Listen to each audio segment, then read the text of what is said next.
Vamos a tratar el tema 59, titulado El realismo en la novela de Benito Pérez Galdós. En la introducción podemos decir sencillamente que debido a la prolífica actividad literaria de Galdós, así como la gran cantidad de estudios que en torno a sus figuras se han suscitado y continúan suscitándose, nos vemos en la necesidad de adoptar un enfoque unitario de su obra que nos muestre cuáles son las notas predominantes en su novela. En resumen, que viendo la gran cantidad de publicaciones que hay, de manera de dividir su obra, cuatro etapas, cinco temáticas, en definitiva, todo lo que mueve, todo lo que gira en torno a la obra de Benito Pérez Galdós está repleto de bibliografía, estudios. Por tanto, vamos a intentar hacer aquí nuestro punto de vista, ¿no? Vamos a establecer nuestro punto de vista y podemos resumir todo diciendo que Galdós, todo en Galdós, especialmente su vida, es un proceso de concienciación política y social que se refleja en su obra. Aquí estoy citando a Blanco Aguinaga et al, que luego diré los autores, ¿no? De una obra de 2000. Luego ya en la referencia mencionaré cuáles son todos estos autores. Y si queremos añadir algo más en la introducción, bueno, aparte de la gente que quiera añadir aquí algo de la competencia, de la educación literaria, ¿no? Que yo lo suelo decir al final, sobre todo, aquí también podría decirse que bueno, su evolución, la evolución de Galdós, en definitiva, va de lo histórico a lo social, de problemas generales a los particulares, de un realismo a un análisis psicológico que penetra en el interior de la conciencia de los personajes, de la materia al espíritu y de un concepto positivista a un espiritualismo religioso. Esto lo diría Del Río en una obra de 1969 que luego ya mencionaré y daré más detalles sobre esta y otras referencias. Vamos a empezar ahora el apartado 1, contexto histórico-social, que junto al apartado 2, que es el de las características del realismo, están prácticamente, o sea, son prácticamente idénticos a los mismos apartados del tema 58. Así que yo recomiendo escuchar el tema 58 porque es lo mismo prácticamente. Aquí voy a resumirlo, no voy a decir otra vez lo que ya he dicho, pero lo voy a resumir. Ya dije en el tema 58 que, bueno, que en Europa en la segunda mitad del siglo XIX nos encontramos con una época de graves problemas sociales, fuertes tensiones políticas por este crecimiento del proletariado, en contraposición a una burguesía que también estaba en ascenso. A diferencia del tema 58, aquí si queremos podemos hablar de lo que ocurrió en Europa, ¿no? De ese crecimiento demográfico, innovaciones técnicas, el surgimiento de movimientos obreros y podemos centrarnos un poquito más en España, ya que al hablar de Galdós quizá importe un poco menos lo que pasaba en Europa y podemos centrarnos más en España. Sobre España dije que teníamos la Revolución del 68, la gloriosa, que destrona a Isabel II y supone la victoria de la burguesía progresista. La Constitución del 69 proclama amplias libertades, pero en 1875 la Restauración cerró aquella etapa, marginando así las tendencias extremas y otorgando el gobierno a los partidos dinásticos conservadores y progresistas. La impresión de todo el conjunto es la de un país que se desangra en conflictos internos, sin acertar el camino hacia una convivencia moderna y eficaz, ¿no? Estos conflictos internos, estas tensiones sociales entre aristocracia, ¿no? Como luego se verá la regenta, la iglesia, ¿no? que sigue teniendo ahí gran protagonismo en la sociedad, contraponiéndose como ya he dicho en varias ocasiones, a los movimientos obreros, al proletariado. Luego tenemos esa burguesía que aparecerá otra vez ahora en el apartado 2 y ese gusto por la novela que hará que se desarrolle este tipo de novela realista en esta época. Por tanto, ya que estoy hablando de todo esto, voy a abrir ya el apartado 2, características del realismo. Aquí voy a explicar que con el auge de la burguesía, la novela realista, la epopeya de la vida cotidiana, ya dije en el tema 58 que nos quedáramos con esto, ¿no? La epopeya de la vida cotidiana, la novela se convierte en la creación artística más importante, como expresión del espíritu nada romántico de la nueva generación, que rechaza lo idealista, lo fantástico o lo extremado, y pide que se le hable de lo inmediato, de lo cotidiano, de lo real, de lo que tenemos en el día a día.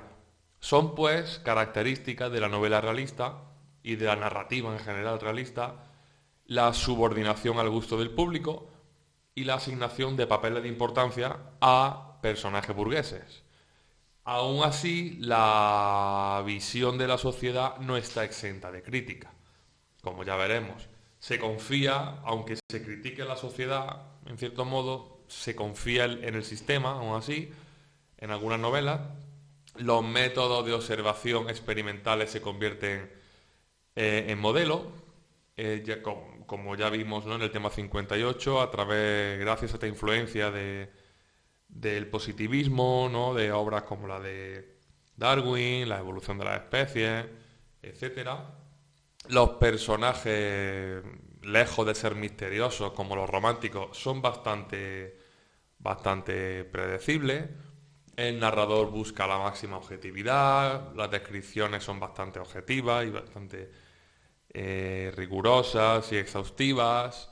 Y en cuanto al estilo, se trata de una prosa sobria y un lenguaje adaptado a la índole de los personajes.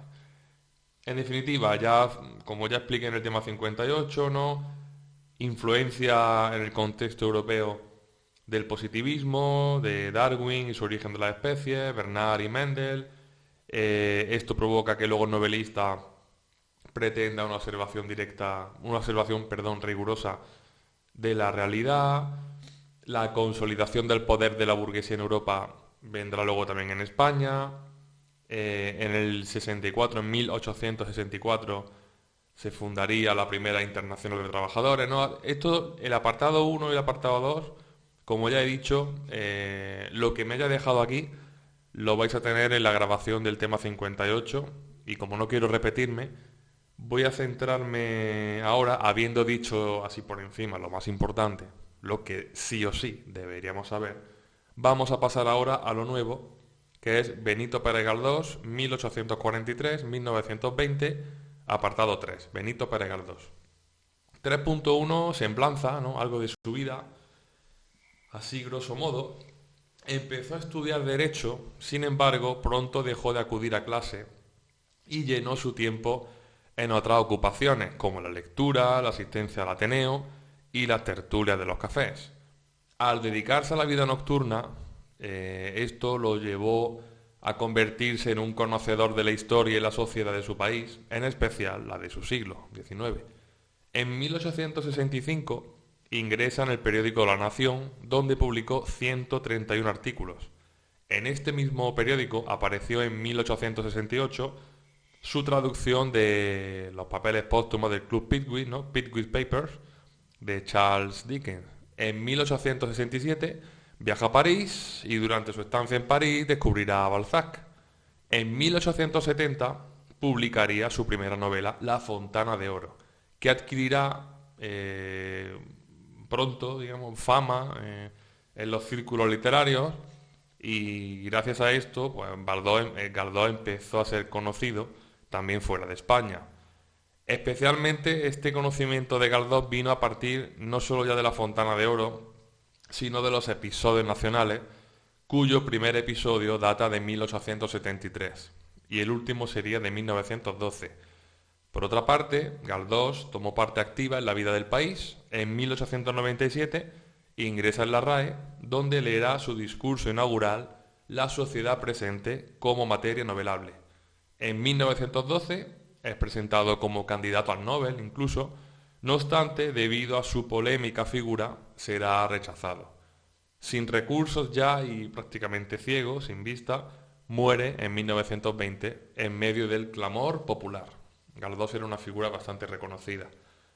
3.2, trayectoria vital, ideológica y literaria.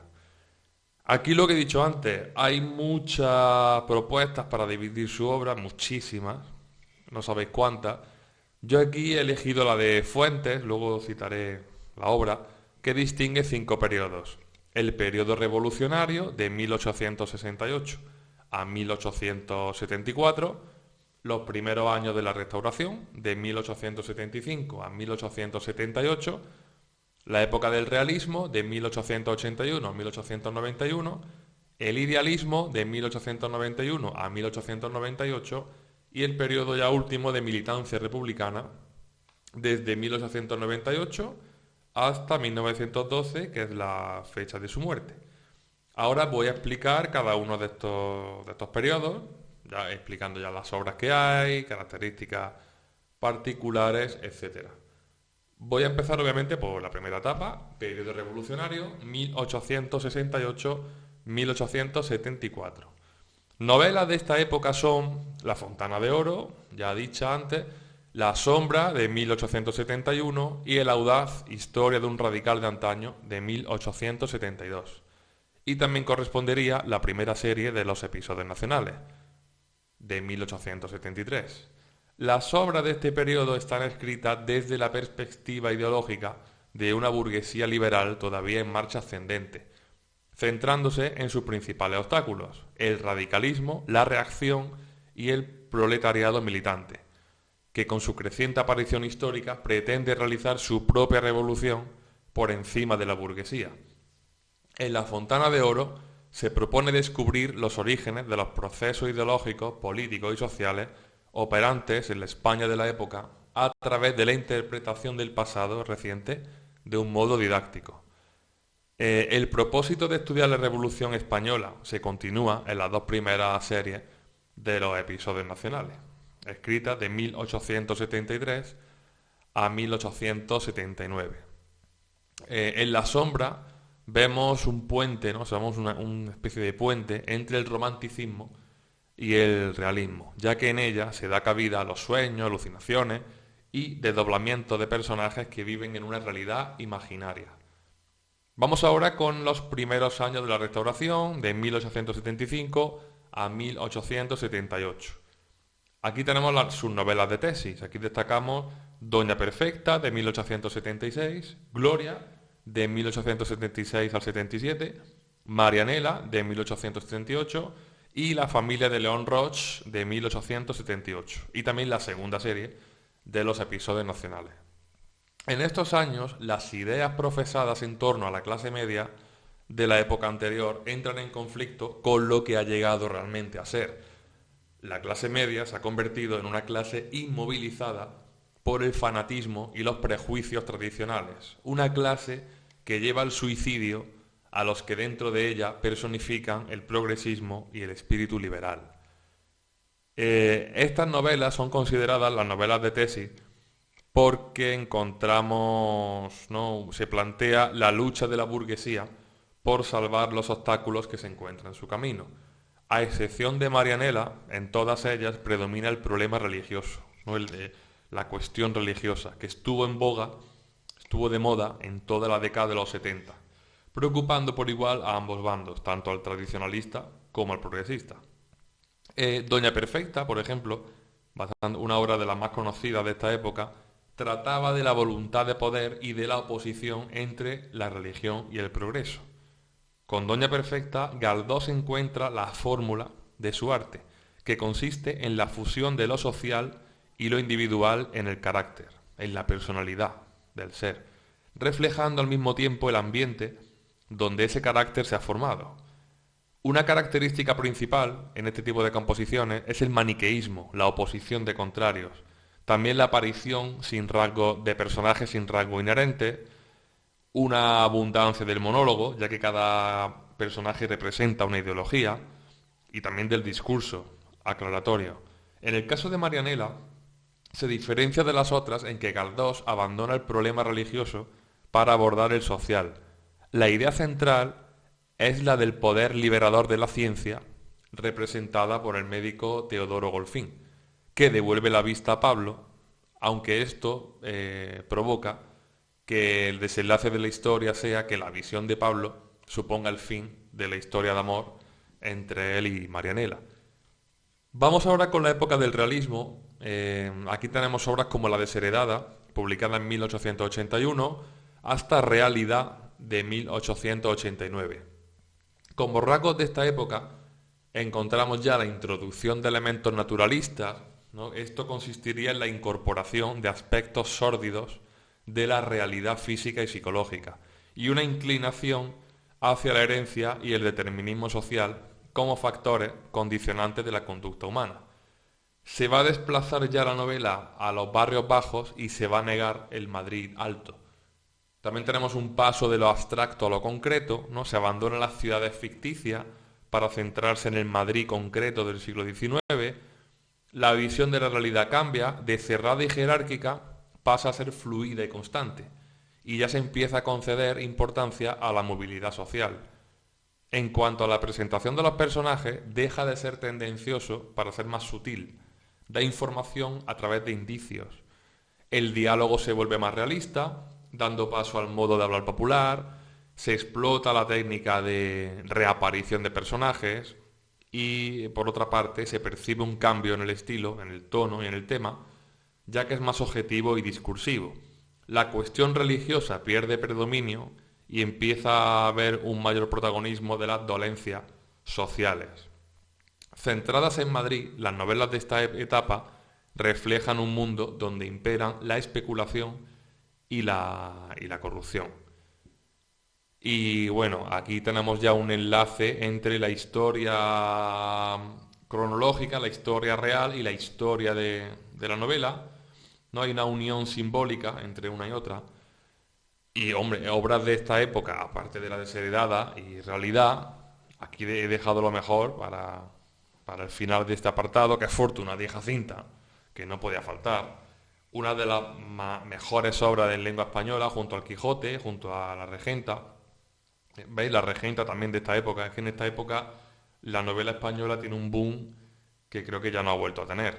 Fortunata y Jacinta, de 1886, aquí Galdós ya alcanza la perfección de la técnica realista. Sin embargo, es un realismo ya superado, pues en él se da cabida tanto a lo social como a lo psicológico. No, antes lo individual y psicológico estaba visto en función de una realidad social, pero aquí en Fortunata y Jacinta la realidad existe en función de lo individual. Se centra más en lo individual, ¿no? Como hemos dicho en la introducción. Aquí tenemos una interrelación, como hemos dicho antes, de historia en mayúscula e historia minúscula, mucho más fuerte. La historia se desarrolla en Madrid entre los años 1869 y 1876. Sin embargo, hay toda una prehistoria, digamos, que sirve de introducción. Esta prehistoria se extiende desde 1810, que es la fecha en la que comienza la Guerra de Independencia Americana, hasta 1868, que es el año de la Gloriosa.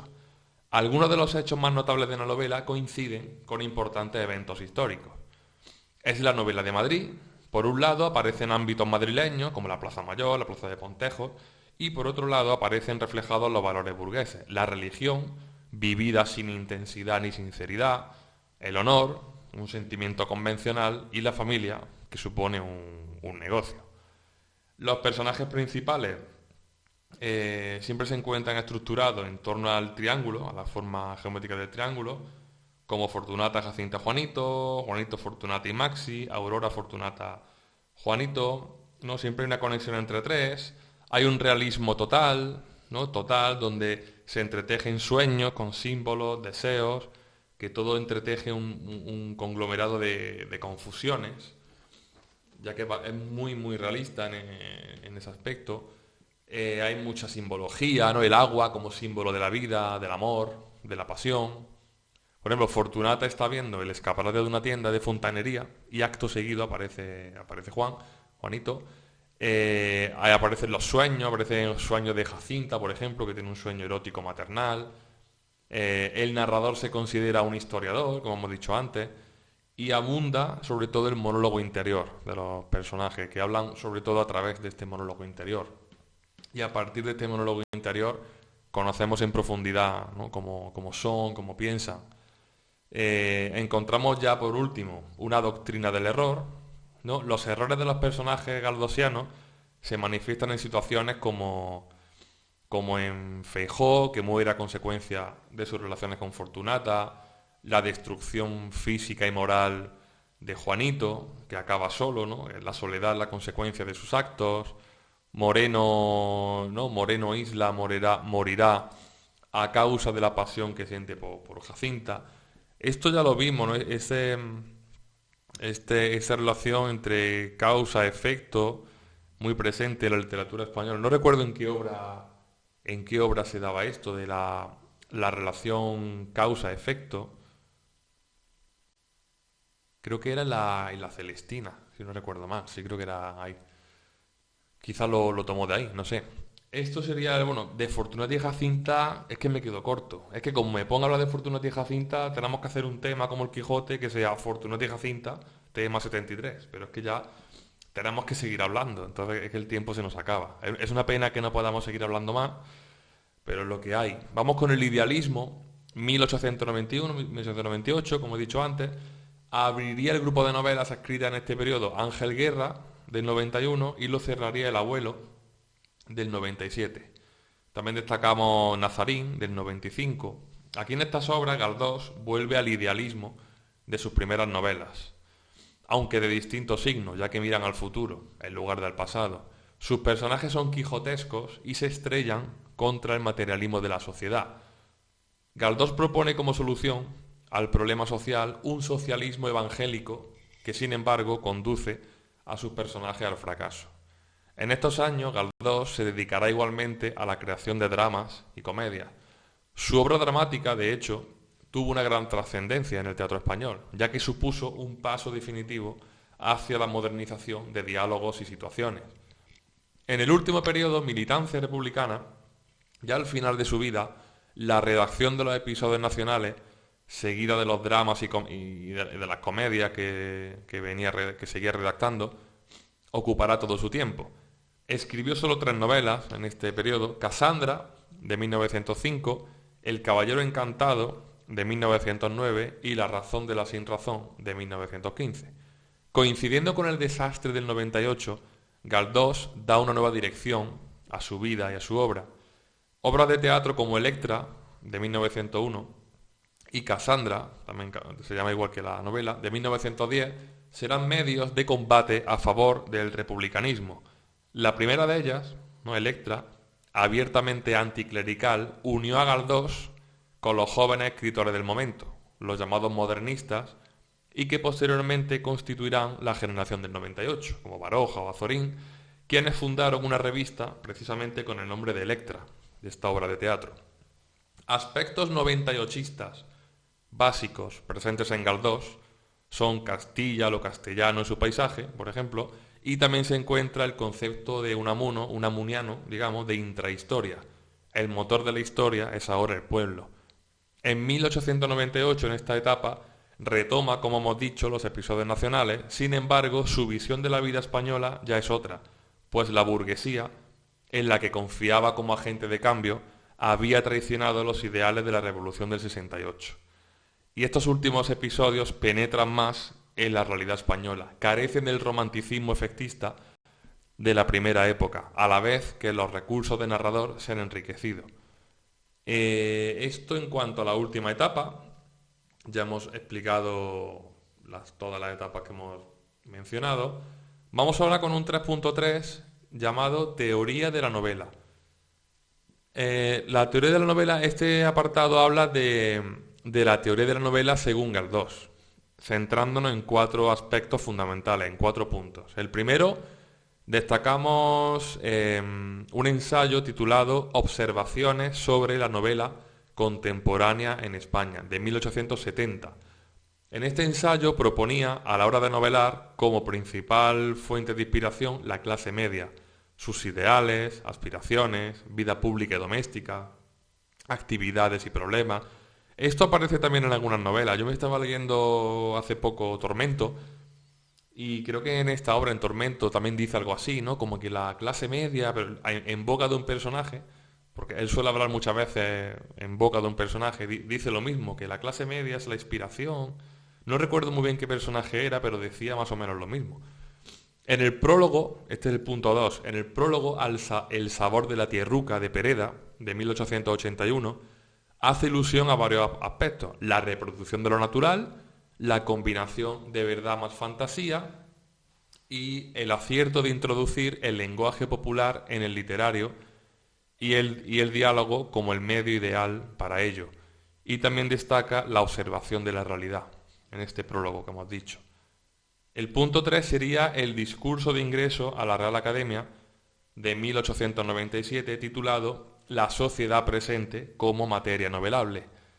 En este discurso destacamos sobre todo su definición de la novela, que califica de realista y al novelista lo califica de novelista microscópico. Y el título, sobre todo, la sociedad presente como materia novelable, es decir, la sociedad, la clase media, etcétera, como la fuente de inspiración principal para hacer novelas, para escribir novelas. El último punto, punto 4, prólogo a la segunda edición de La Regenta de 1900. Aquí se establecen los orígenes del naturalismo y además de definirlo en sí y de comparar el naturalismo español con el francés y con el inglés, pues establece, ¿no?, esos orígenes del naturalismo, especialmente el español. Apartado 3.4, lenguaje y técnica. Galdós, más que un escritor interesado por la forma, lo fue por el contenido, por expresar de la manera más adecuada esa realidad suya que tanto le preocupaba. Empezamos con el lenguaje. Su forma de decir es la más adecuada, la más económica y sobriamente ajustada a los contenidos. Su lenguaje es el coloquial, hallándose regido por la verosimilitud. Cada personaje habla como le corresponde. Con respecto a las técnicas narrativas, encontramos descripciones, formas de descripción como la descripción dinámica, en la que hay una ausencia de detenimiento, es decir, la descripción no se hace de manera pausada y digamos con un límite, sino que se va extendiendo a lo largo de las páginas, ¿no? Y no por ello pierde esa actitud, esa descripción. También tenemos al narrador objetivo, con el deseo, ¿no?, con la función de no influir en el lector, y esto lo encontramos sobre todo en la ausencia de adjetivación, ¿no? El narrador, la adjetivación justa y precisa, ¿no? La adjetivación más objetiva posible, ya que el narrador no pretende influir, ¿no?, en el desarrollo de la narración. La forma dialogada, gracias a la forma dialogada, al diálogo, el autor no se entromete en la obra. Ahora bien, el diálogo no posibilita la comunicación de sensaciones, de deseos o de afectos, inaccesibles a la palabra, porque la conciencia no los recoge. Para llenar esa laguna, Galdós utiliza los relatos de sueños, ¿no?, como Fortunata y Jacinta, estados en los que la razón queda desechada, y también utiliza los monólogos interiores. Estos monólogos interiores, estos largos coloquios, nos reflejan a la perfección cómo se siente o qué desea un personaje sin necesidad de describirlo a través de este entrometimiento del autor, del narrador. Este monólogo interior son las reflexiones que el autor hace, pero en boca de un personaje, con las reflexiones del personaje mismo, empleando su propio estilo, su propio lenguaje, lo que le da verosimilitud, ¿no? Y parece que el autor estuviera dentro del personaje y la novela se fuera haciendo dentro del cerebro del personaje, ¿no? Y esto es un gran acierto, una gran maestría de Galdós. También se utiliza en la técnica narrativa el género epistolar, que permite el apartamiento del autor en la obra porque el autor no habla, sino que lo hace el personaje que escribe, y se presentan los hechos de forma conectada, ¿no?, y no sistemática, ¿no? Todo está conectado como eslabones de una cadena. Por ejemplo, en la parte final de Doña Perfecta aparecen solamente cartas, ¿no? Y esto es un ejemplo de este género epistolar en la obra de Galdós. Seguimos con las técnicas impresionistas, que consiste en la realización de una descripción coloreada y también la atención a los detalles exteriores y a la fijación de una escena o un personaje mediante la acumulación de pormenores, de aromas, de colores, de ruidos. Son muy impresionistas, te lo vas imaginando de una manera bastante clara. Y ya para terminar, repetir esa conexión con el fin de impregnar de realidad la obra, se conjugan la historia en mayúscula con la historia, que esto ya ha sido explicado anteriormente, y entra dentro de las técnicas narrativas. Apartado 4.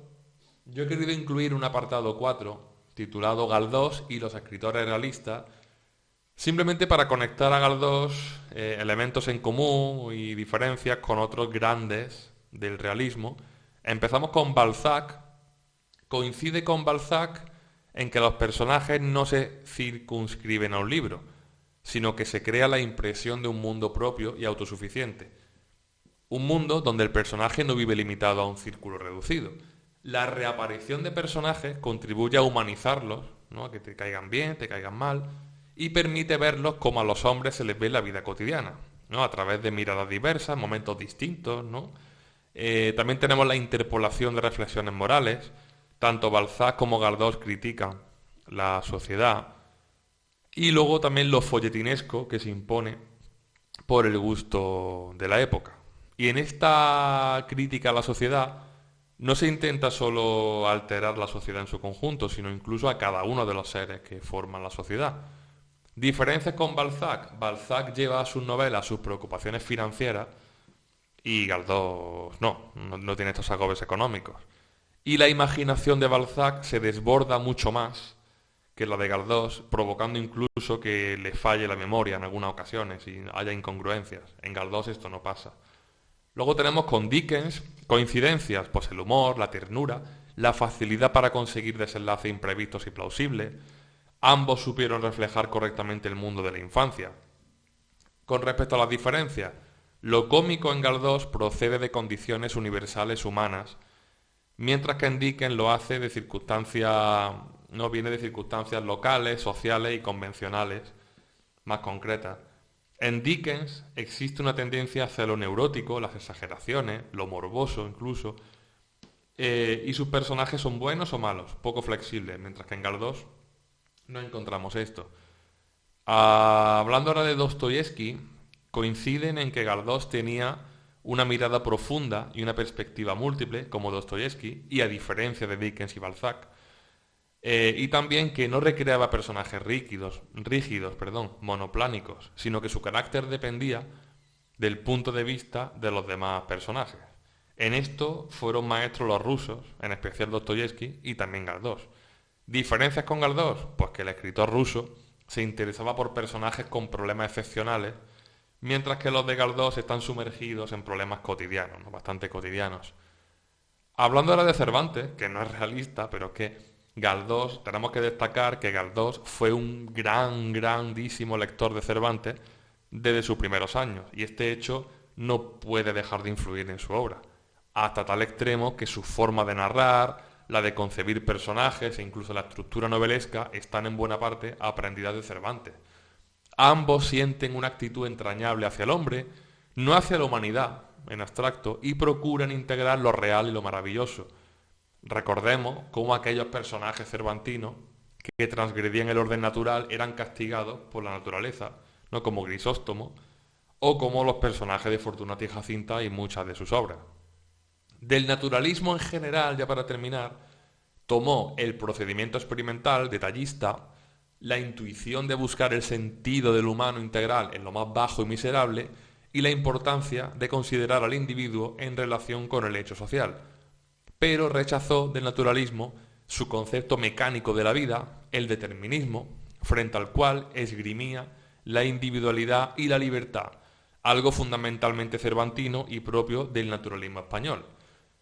Y fin, como conclusiones, pues hemos hablado de Galdós. Galdós, dentro de esta gran novela del siglo XIX, Galdós es el grande entre los grandes, influido, ¿no?, por muchos de los autores europeos, como ya hemos dicho.